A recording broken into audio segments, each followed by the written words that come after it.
Still Valley starts out a pretty dull episode, but quickly turns ridiculous and quite funny. Was that on purpose?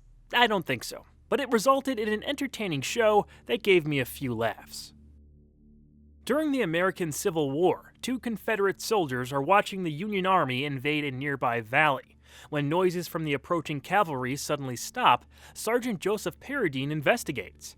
To his shock, all the soldiers in the town are frozen in place. Among the eerie silence, he finds an old man named Teague who claims to be the cause of the supernatural event. He wields a book of witchcraft and says one of the spells inside froze the soldiers.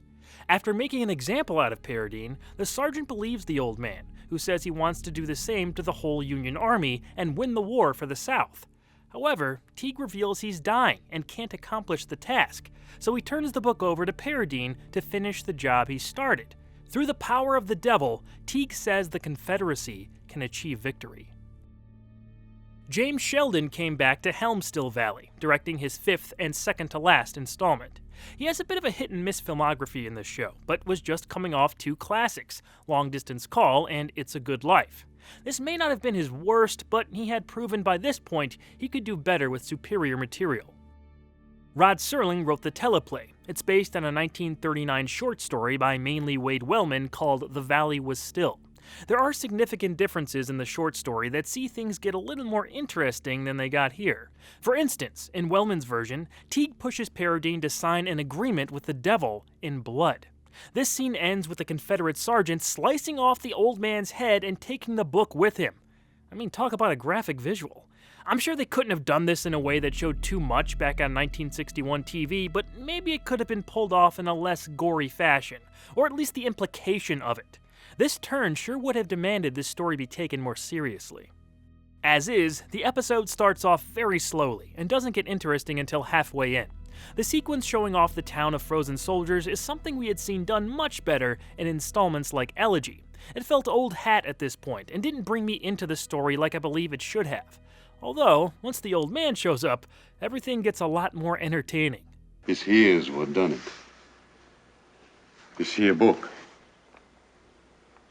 I cracked up when I saw that. The timing is hilarious, the Willy Wonka font is hysterical, and this book of dark magic looks like a flimsy, poorly put together pamphlet. Usually the props in this show get the job done in some form. If the goal of this was to make me laugh, they nailed it.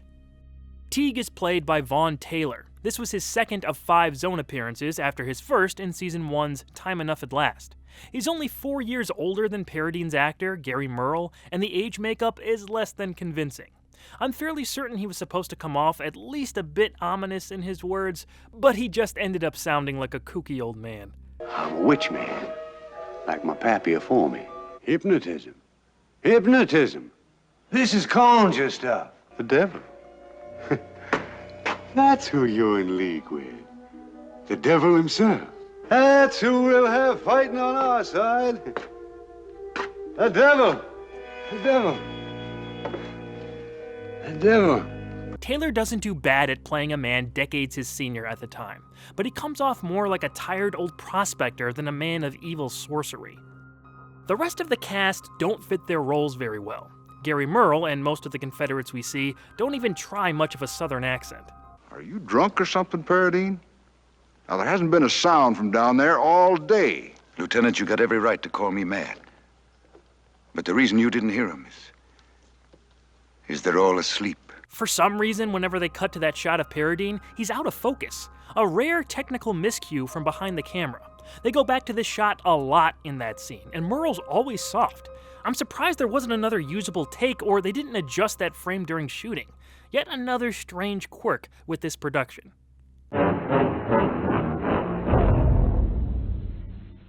On his way back to camp, Paradine casts a spell to freeze the Union fighters in a separate nearby battle.